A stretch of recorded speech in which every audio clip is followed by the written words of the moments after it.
အားလုံးပဲမင်္ဂလာပါခင်ဗျာကျွန်တော်ကတော့ဖိုးပြည့်ပဲဖြစ်ပါတယ်ခင်ဗျာကျွန်တော် YouTube ကနေပြီးတော့နေ့စဉ်တပွဲကောင်းစိတ်ကြိုက်ပွဲတွေတင်ဆက်ပေးဖို့အတွက်ရောက်ရှိလာခြင်းဖြစ်ပါတယ်ကျွန်တော်နေ့စဉ်တပွဲကောင်းပွဲတွေနေ့စဉ်တင်ဆက်ပေးမှာဖြစ်တဲ့ကျွန်တော်အကောင့်လေးကို follow လုပ်ထားပေးခဲ့ဖို့ကျွန်တော်တောင်းဆိုချင်ပါတယ်ခင်ဗျာ note လေးလည်း note ခေါင်းလောင်းလေးလည်းနှိပ်ထားခဲ့ဖို့လည်းကျွန်တော်တောင်းဆိုချင်ပါတယ်ဆိုတော့ကျွန်တော်ရွေးချယ်မှုကတော့ကျွန်တော် Telegram Channel မှာနေ့စဉ်မောင်းတွဲတွေတပွဲကောင်းပွဲတွေကတော့ Telegram Channel မှာအများအားတင်ဆက်ပေးနေကြဖြစ်ပါတယ်ဆိုတော့ Telegram Channel ကို join ချင်တဲ့မိတ်ဆွေတွေညီကိုတွေအတွက်ကျွန်တော်လမ်းညွှန်ပေးထားခဲ့ပါမယ်ခင်ဗျာဆိုတော့ကျွန်တော်ဒီနေ့စိတ်ကြိုက်တပွဲကောင်းရွေးချယ်မှုအဖြစ်ကျွန်တော်ပွဲစဉ်များစွာတည်းရမှာည7:00 နာရီခွဲမှာရှင်းပိုင်းဆောက်သားမယ် PSG နဲ့ Mat ပွဲစဉ်ကိုကျွန်တော်ရွေးချယ်ပေးထားပါတယ်ဆိုတော့ကျွန်တော် PSG ကိုကျွန်တော်ဒီနေ့မှာလေ့လာတဲ့အခါမှာကျွန်တော်ရှေ့မှာ Monaco နဲ့ PSG ပွဲစဉ်မှာဆိုရင် PSG ကနေပြီးတော့ 1D ပေးထားပြီးတော့အဲ့ပွဲမှာ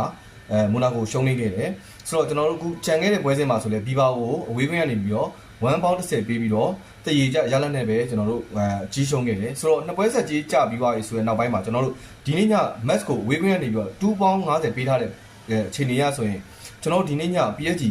ဒီလီဂူ1မှာအဆင့်1နေရာကိုရောက်ရှိနိုင်မှုအတွက်စူးစမ်းအားထုတ်လာမယ်လို့ကျွန်တော်မျှော်လင့်မိတယ်ဆိုတော့ဂိုးပေါင်းရဆိုရင်တော့ကျွန်တော်တို့ဒီပွဲမှာ match ကိုရနိုင်ကြတော့ကျွန်တော်မမြင်ထားတာဖြစ်တဲ့အတွက် PSG တစ်ဖက်တည်းကဂိုးကိုမြင်တွေ့ရမယ်လို့ကျွန်တော်မျှော်လင့်နေမိတယ်ပေါ့နော်ဆိုတော့ကျွန်တော်ဒီနေ့ညပွဲစဉ်စိတ်ကြိုက်တဲ့ပွဲကောင်းရွေးချယ်မှုဖြစ် PSG body ကိုရွေးချယ်ပေးချင်ပါတယ်ကျွန်တော်ရွေးချယ်တဲ့အချိန်မှာလက်ရှိပေါက်ဈေးက PSG body 2.50ဖြစ်နေပါပြီဆိုတော့မိတ်ဆွေများအားလုံးအစီအစဉ်ကံကောင်းကြပါစေကျွန်တော်ရဲ့စိတ်ကြိုက်တဲ့ပွဲကောင်းရွေးချယ်မှုအဖြစ် PSG body ဖြစ်ပါတယ်ဆိုတော့မောင်းတွဲလိုချင်တဲ့ညီကိုမိတ်ဆွေများအတွက်ကျွန်တော် Telegram channel ကို join ထားပေးခဲ့ဖို့ကျွန်တော်ဖိတ်ခေါ်ချင်ပါတယ်ကျွန်တော် Telegram channel ကို link လေးချထားပေးခဲ့ပါမယ်ခင်ဗျအားလုံးပဲအစီအစဉ်ကံကောင်းကြပါစေခင်ဗျကျွန်တော်ဖိုးပြပဲဖြစ်ပါတယ်ခင်ဗျာ